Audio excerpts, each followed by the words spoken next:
Hello, guys, and welcome back to another episode of NBA Reels. Keeping it real with you, I'm Pranav, and we've got Arvind with me, and we can't wait to get started with another episode. So, today, what we've got for you is a few really, cool topics about recent NBA events. First of all, about Jayson Tatum and how he's back to the Celtics after a really prolonged absence with an Achilles injury. And we're going to be talking about how the Celtics have been performing this season and also how Brown and Tatum do not reportedly fit together, as discussed previously. The Clippers and how they've pulled a great turnaround, starting 6-21 in the season and are now way, way, way better than that initial record indicated. Bam Adebayo's 83-point game, the second highest scoring game in NBA history. At least it's the highest scoring game in NBA recorded history. We haven't seen Wilt score 100 and what it means for the rest of the NBA. And last but not least, Kevin Durant and his alleged burner account get higher and how it's been affecting the Rocket season and how KD being KD is, not that good sometimes. So I think we'll get started.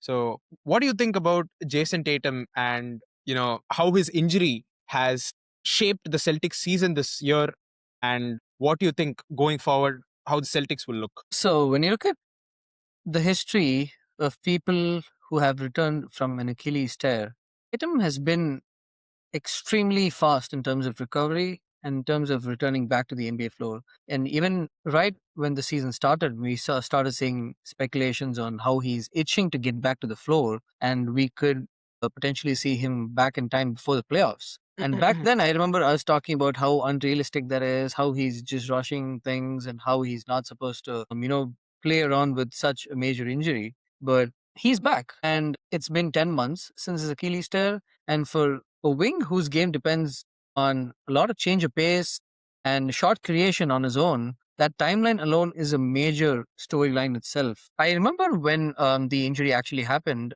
there were reports on how he immediately flew to Boston and he got the surgery done within mere hours of the injury happening. That, I think, was the first step towards returning this early and at least he's close to being himself. He started off on March 6th with 15, 12, and 7. That was his first game back. I feel like in this time, which he got to recover, that stat line is a great indicator to show that he is not only trying to get his scoring stride back, but he's willing to contribute on all sides of the floor. And with Jaylen Brown leading the Celtics so far throughout the season, I feel like the whole Brown and Tatum can't work together thing was already shut down when they won the championship.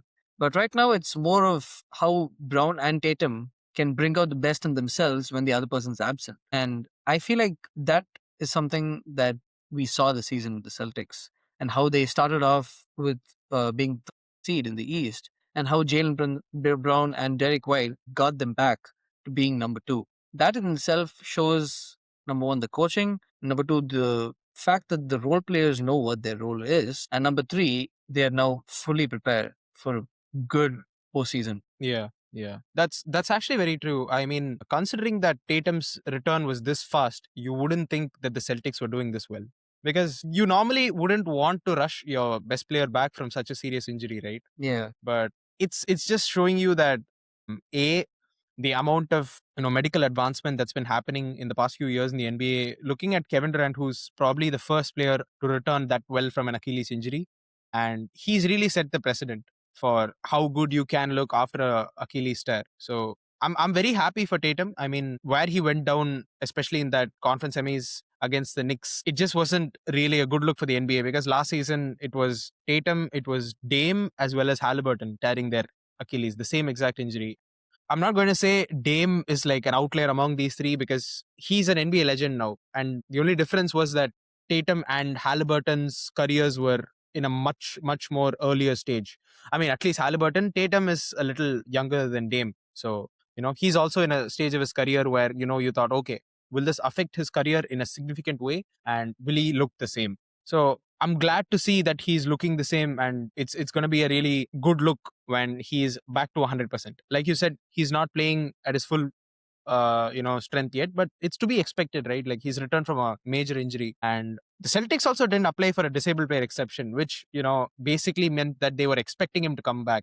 So Yeah. given that it's the Celtics, I'm just looking at their prioritization and their planning for this kind of thing, which is absolutely remarkable. And Tatum pretty much said, "I'm not coming back to be any kind of role player. He's just going to be as good as expected pre-injury." So I'm happy that his attitude is the same way. And given how the Celtics have exceeded all the expectations and how they traded away two of their big championship pieces, Drew Holiday and Kristaps Porzingis, it's just been wonderful to watch. I mean, not wonderful in terms of my enjoyment for the sport, because I don't want the Celtics to emerge out from the East again. I would prefer it. Looking at how we spoke about who's going to win the East this year, it was going to be Philly, in my opinion, and everything like that. But currently, Philly's back in that injury crisis, while a guy who suffered an Achilles tear has come back. This shows you how some teams manage their star power so much better. And coming to the topic I really wanted to get into, a few years ago, everyone was saying that Jalen Brown and Jason Tatum can't play together, and that Jalen Brown especially was not worth a max contract. When Brown got paid, and I think this was right after they finished that season with Ime Udoka, leading them to the NBA Finals. I especially don't understand where that narrative came from, and I think we might have discussed it on the pod. We'll have to go and check. But in essence, I think that Jalen Brown is every bit as good as Tatum, and this season has proved it. There's nothing more that I need to say except that Jalen Brown can definitely lead an NBA team in terms of scoring, leadership, and any other tangible aspect of the game. And you can quote me on this, but I honestly think that Jalen Brown, if he left the Celtics, would be much more appreciated. Do you think that what Jalen Brown is doing this season is not as impressive as anything Tatum has done? And keep in mind, Jalen Brown is a Finals MVP now. He's a guy Hmm. who hasn't underperformed at any stage of the playoffs in his career. And currently, the Celtics are poised to make another deep playoff run, considering Tatum is back. So, what do you think? In my opinion, Jalen Brown just becomes scarier with Tatum back. Like we mentioned, throughout the season, we've seen what he can do. To be very honest with you, I did not think Jalen Brown was going to be this good this season. I thought he was going to be able to manage the Celtics and keep them at least at number 5 and number 6, but have them at solid position of number 2 is just a really good testament of how underrated he truly is, and how much a lot of NBA fans have been kind of putting him down while he's next to Tatum. He's right there. And even recently against the Suns, he dropped 41 points with 18 in the fourth quarter. And this is with Tatum playing. So this is exactly what Boston wants. Less burden for either of the stars, but more juice to close out each game with as much firepower as they possibly can. And that is what the Celtics are going to be capable of doing, especially come playoff time. Jalen Brown has had a good feel of how he can carry teams during the crunch situations, how he has to take on the load as the sole guy. If, for example, Tatum needs a heavier minutes restrictions during the playoffs or something, and I feel like he's now better prepared to handle anything that the playoffs throw at him. Like you mentioned, he is a Finals MVP and an Eastern Conference Finals MVP as well. So he has had quite a good taste of success in the playoffs. This is just going to make him a more of a seasoned player come playoff time, and a bigger of a threat than he was when he was Finals MVP. And that's kind of crazy to say, because only the rarest of rare get to hold an NBA Finals MVP in their hand. And if he has got this kind of a test after winning that Finals MVP, this just made him stronger. And I don't think there is a long list of teams that will want to face Boston 4 times in a 7 game series this postseason with this form of Jalen Brown, this form of Derek White, and this Jason Tatum back. Shout out to Peyton Pritchard as well. I mean, For sure. Shout out to Peyton Pritchard. He is a solid addition off the bench, and not to mention even the other role players on the Celtics. Every single, like I mentioned, the key is for the coaching staff to make sure that everyone knows where they're supposed to be, everyone knows what their role is, and what part they play in each single play that's being called out. That's what's most important. That's what good coaching is all about. I feel like Joe and Sam have done a great job of making sure the players know that. yeah, yeah. And looking at their stats this season, they are second in the league in offensive rating and seventh in defensive rating. And they're overall second in the entire NBA in net rating. And currently, they are the favorites to come out of the East. So, in all honesty, we didn't see it coming. And I really do think that the Eastern Conference is back to being a powerhouse, at least at the top. It's the Celtics, it's the Knicks. It's obviously going to come down to that, in my opinion, kind of like last year. Funny how you don't mention Detroit. They're the number one seed. We've already spoken about Detroit, and they have yet to prove to us that they belong there with the Celtics and the Knicks. The Celtics, what? How many conference finals have they made in the past few years? Out of the past 7 years, they've gone to five Eastern Conference Finals appearances and two NBA Finals, and they won it once. The Knicks too, they've been on deep playoff runs for the past 3 years. So I've yet to see Detroit prove that in the playoffs. So I'm very excited. I hope that they can prove why they were the number one seed in the East. But we'll we'll, we'll have to see. I'm waiting for that trial by fire for them. But Yeah. yes, moving on to the second topic, the Clippers. The Clippers and their woes at the season start. Do you think if Bradley Beal had been here with the Clippers, this would have been a different story at the start? Do you think Harden would have stayed? Do you think it would have been a better fairy tale story rather than the one we're getting now, from rags to riches? See, as much as I hate to admit this, as much as I hate to debate this topic, Clippers started 6-21 when CP3 was there, and since they let go of him, is when the turnaround started.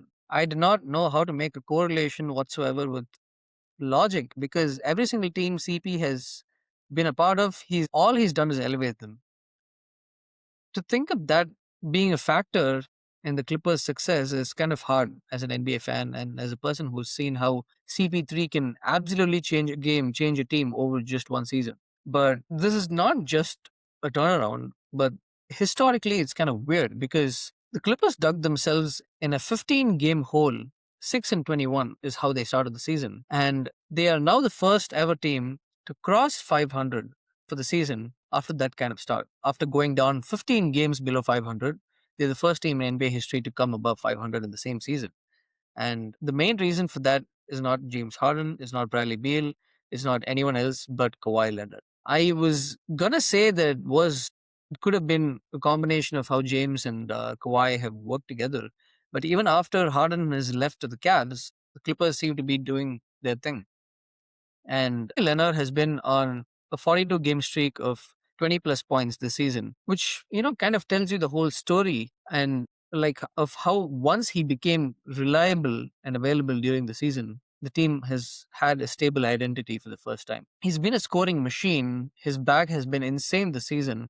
And he's been really good on defense too. Looking back at, 2019 Raptors Kawhi or 2017 Spurs Kawhi, his defense is almost on par with all of that. You know what a healthy Kawhi Leonard can do when the playoffs start with a healthy team. This is not just a team that will maybe play in the play-in and get bounced or something of that sort. They're here to make some noise, especially with last year's loss against the Nuggets stinging as much as it did.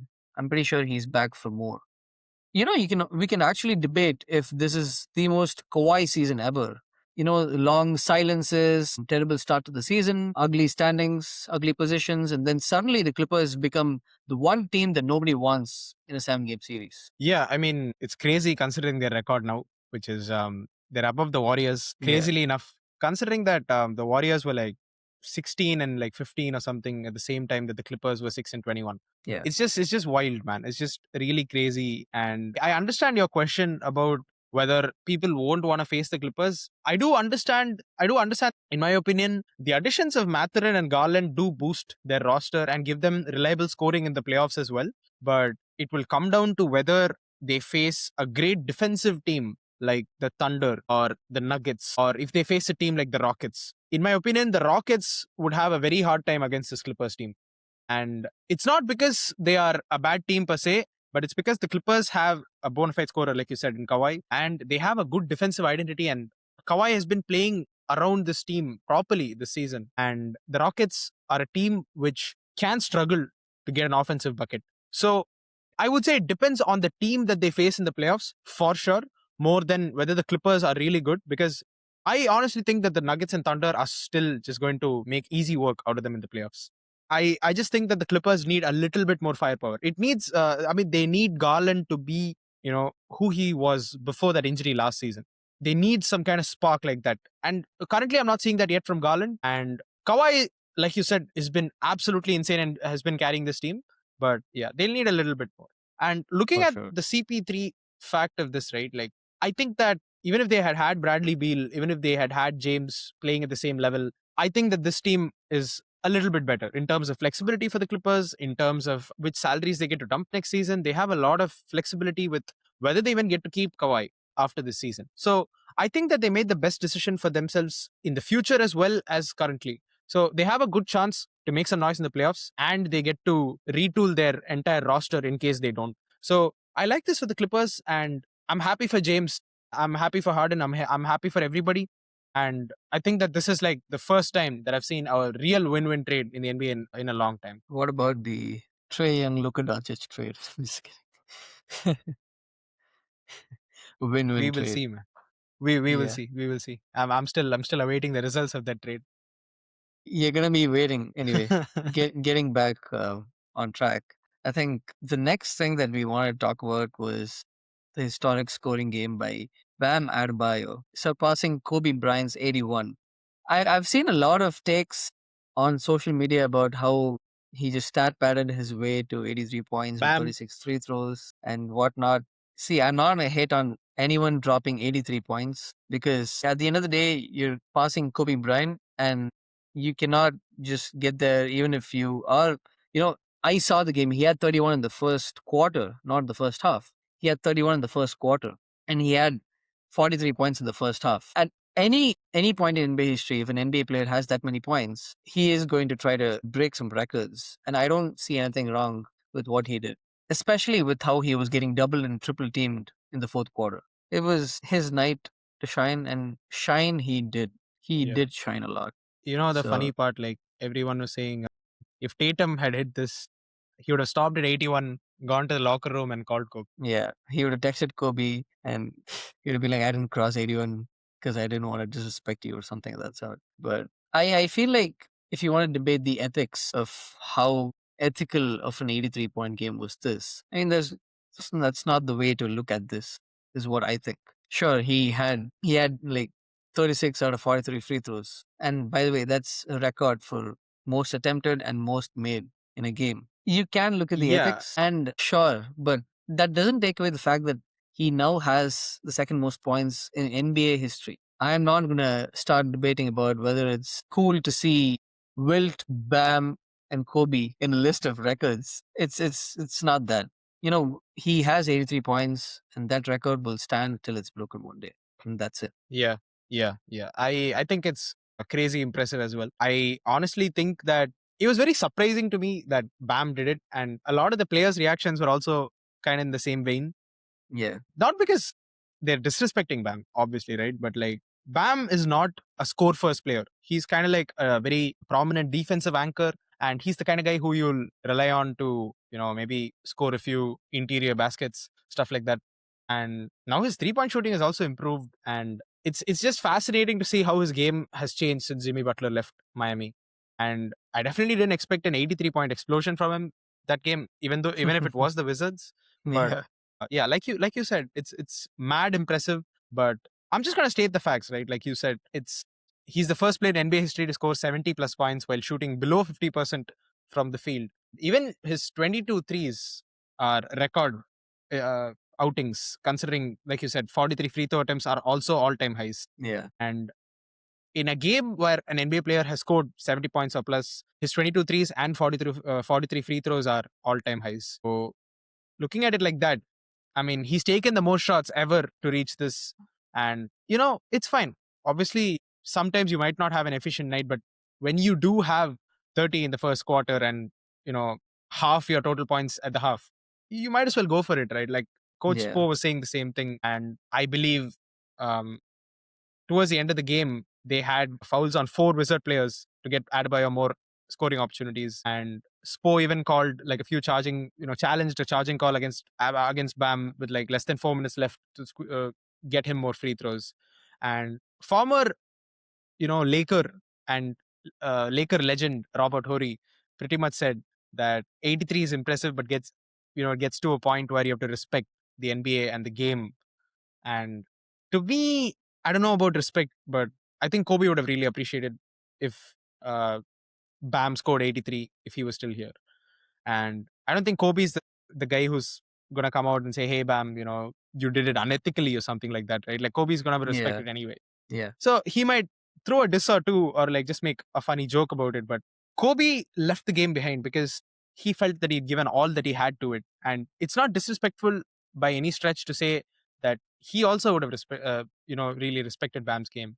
And it's not that you are deserving of going past Kobe's 81 or something like that. I don't know why people brought that narrative at all. It's that he scored it and no one else did. That's just the facts. Exactly. If it was that easy, someone else would have done it by now. Yeah. It's definitely not easy, but I think what a lot of people have a problem with is Bam is not a player, not even a top 100 player who you would randomly think of and be like, he's going to score 80 points in his career. He wouldn't even be in your top 100. And that's what makes this even more special about the modern NBA, because this is again is a reminder that in today's NBA, anyone can turn into, a scoring legend and a volcano if usage, spacing, and the whistle goes your way on any single night.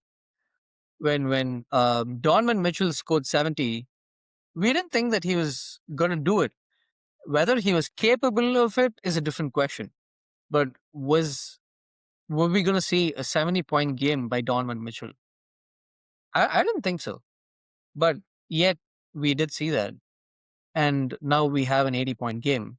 So we're going to see and have more surprises and more out of the box things that happen in the future. And our best course would be just to make sure that we live in the moments and see history for ourselves. That's what I want to do, irrespective of who's doing it. They're all NBA players. They're the 0.001% of the world for a reason. Yeah. They are the best at what they do in the world. And this is what they're supposed to do. I don't care if you think it's respecting the game. Like I don't see how he disrespected the game. Yeah. He did what he was paid to do, break records. That's it. Yeah. And if there is a debate to be had here, it's not more of did he do it in an ethical way or something. It's more like, do you think this was entertaining to watch? In my opinion, no. I think that Luka Doncic's 70-point game was way, way more, in the moment felt absolutely crazy to see because he did it in a game where it was much closer and it was against Yeah. a better competitor as well. He needed those 73 points to win the game. That was the difference. And this was, yes, it was against the Wizards and the game was done. They didn't need all of his 83 points to win. Different situations have different backstories. So that's fine. Correct. Correct. And giving context for this, alleged stat padding or, whatever that people are saying about this. Even Kobe's 81-point game, right? He took 13 of the last 17 shots in that 81-point game.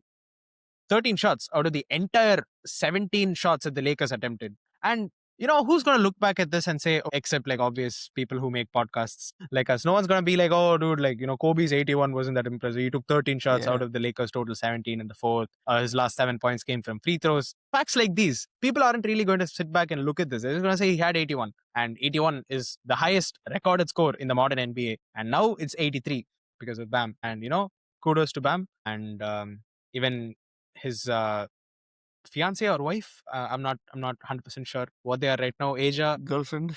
Yeah, I guess. Wait, they didn't get engaged? Okay. I'm behind I the don't loop on think this so. one. I don't know. Okay. So she has the highest highest scoring game in NBA history. So, it's kind of crazy that they're a couple. Yeah, now that you mention it, probably could have been planned. Yeah, yeah. Hey Bam, go there. Yeah, Beat yeah. that 81 for me. Make me proud. Yeah, yeah. But yeah, we, And we can debate if Bam is ever going to touch A3 again, obviously. But this definitely is not the question of whether he's going to do it again. He did it. no, That's the nah, point. man. Nah. I can Yeah, I can tell you right now, probably not for a very long time, at yeah. least. He's definitely not going to do it again. At least I don't see it happening. And yeah, I think now to our most interesting topic, at least my favorite, is KD's burner account and the viral screenshots that we saw. See, the thing is, KD has had a history of having burner accounts, and he himself has admitted that he has like fake Twitter accounts that he tweets from and everything. But these are alleged reports. The screenshots have gone viral, but they have not been conclusively verified as KDs. But the most repeated line in those screenshots was how Jabari Smith Jr. could not be trusted to get a shot up, and how he does not enjoy playing with his current set of teammates, and how Sengun cannot apparently shoot or defend, according to him. And this is one of the main reasons the story blew up inside the Rockets subreddits and all that, since it targeted certain players and certain star players directly. Yeah, yeah. And looking at the things he said about his current as well as past teammates, the funniest thing that he said was they put a cocaine bear next to me talking about Russell Westbrook, and he called Jabari Smith Jr. retarded. Like you said, I mean, it's just a very funny thing, especially because these things started right as the All Star game was about to start, right? Like everyone Yeah, got wind that KD had this burner account, and it was called "Get Off My Dickerson," and it had the same background photo as a photo that he had uploaded around the same time on his main account. And KD is not new to burner accounts, right? Like he's had that one incident in the past where he replied to a fan's tweet saying, "They blaming me for not being able to win with the squad, man," or something like that, talking about OKC. And it was yeah. so funny to see KD can't win with that. Him talking about himself. It was the funniest thing I've seen on, especially on Twitter, considering that a lot of celebrities and especially NBA players aren't very candid on social media platforms. The only player who I can rely on to be candid, even on his main and not so much his main, considering that he wasn't able to say all this on his main, is Durant. He gives us consistent entertainment all the fucking time. Yeah. He's calling Shengun out for not being able to shoot or defend, and how his turnovers are not the biggest problem for the NBA, for the Rockets this season. He also called Devin Booker and Frank Vogel Stalin and Hitler, apparently. I mean, My you favorite can't you was can't make this shit up. my favorite was him saying, "I miss Ben Simmons. At least he gave me the ball." He even was dissing Harden for some reason. I don't know, Yeah. man. Like it seems like it genuinely think, in my opinion, I think Harden was the best player KD played alongside with in the past few years. And if KD has stuff to say about even James, what are we doing here, man? It just seems like he's just doing it for fun. He's just doing it for the love of the game at this point. And he's not come out to either say that it's not him or that it's fake or anything of that sort. And I don't expect him to even address these online speculations, obviously. But Yeah. the main thing that stands out to me is I wouldn't put this past him. He is very capable of putting himself in such situations and saying things like slandering his teammates or anything of that sort.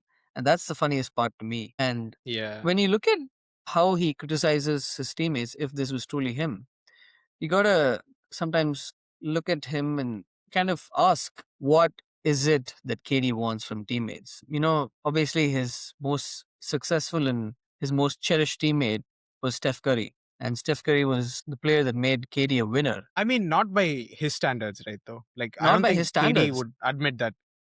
I definitely don't think he would. But in terms of his ease of play and his capability to win, I would definitely say Steph Curry took a lot of load off of him. For example, in the 2018 finals, the Cavs were doubling Steph more than they were KD. And that is exactly the problem that KD has till date. He's still not able to get out of double teams. He still struggles with passing out of double teams on a consistent basis, at least. Like The when Lakers faced game, fourth quarter, against, bro. What the fuck was that? The Lakers game, the yes, fourth quarter, exactly. horrible, Exactly. absolutely KD had horrible seven performance. turnovers. Seven turnovers. And this is exactly why the Rockets also need Fred VanVleet to come back as soon as possible. Let's not dive into that for today. Steph Curry relieved Kevin Durant of the main duties of the ball handler and yet was able to produce the scoring that he did. This speaks to the greatness of Steph Curry, Steve Kerr, Draymond Green, because Draymond Green, believe it or not, he was an integral part of the ball handling for those teams. Yeah, point forward. Yes, exactly. So I think KD is just kind of expecting everyone to be as perfect as Steph Curry, which is obviously not possible. It's it's kind of time for players to kind of understand that situations differ and they would definitely have to adapt their game to the current teams they're on and what the team's strengths are and everything. But at the end of the I day, mean, I I don't know. understand the expectation, bro. Like you're absolutely right in that KD should expect better from his teammates. I'm not saying that Sengun or Jabari were playing really well. Okay, I'm saying that they have Hmm. their flaws, but Yeah. considering that KD also has had his bad moments this season and his leadership is definitely to be questioned. As Yeah. a Rockets fan myself, I've seen most of the games, and I don't know why he gets off by saying that my turnovers aren't the problem. They are a problem, bro. Yeah. They've literally cost them major games. And coming down the stretch of games, the Rockets have blown multiple leads and have had to close it out in the fourth. Credit to KD for closing a lot of those games, but like he has to realize that if he talks shit about his teammates right before a playoffs and like this was at the midpoint of the season, Yeah. what does that even do? It doesn't help you much. And it's not like KD is going to get to leave this Rockets team anytime soon. And this was the same Rockets team that was the second seed last year, if you really think about it. And Yeah. that's just replacing Green with KD. And I will admit they don't have Adams, they don't have Van Vliet, but the expectations on this team are a lot more. You just expect a player like Durant to lead better. See, it's entertainment for all of us, right? Like seeing him tweet and do stuff like this. But he has to be a better leader. I feel like that's the disconnect between the fans and KD fans. Yeah. It's like regular fans know that KD is like this. Sometimes his leadership and his play is different from what people perceive him as. KD fans know what he can do, and the regular fans know that there are some shortfalls to having KD on your team. We've seen it on the Suns, we've seen it on the Nets. We're now seeing it on the Rockets, and it's a lot less significant on the Rockets because the Rockets have a much better roster than any of those teams I mentioned. But I hope this doesn't become an issue for the Rockets in the playoffs because currently they are having their fair share of offensive struggles and their injury issues and other things that have been going on. But ever since the All Star break, it's been decent. And KD has been showing us why he is KD and he's shooting above 50% of the field and above 40% from three. Typical KD numbers. Yeah. And this dynamic between Şengün, Jabari, and KD is something that we'll have to, closely monitor as we go into the playoffs.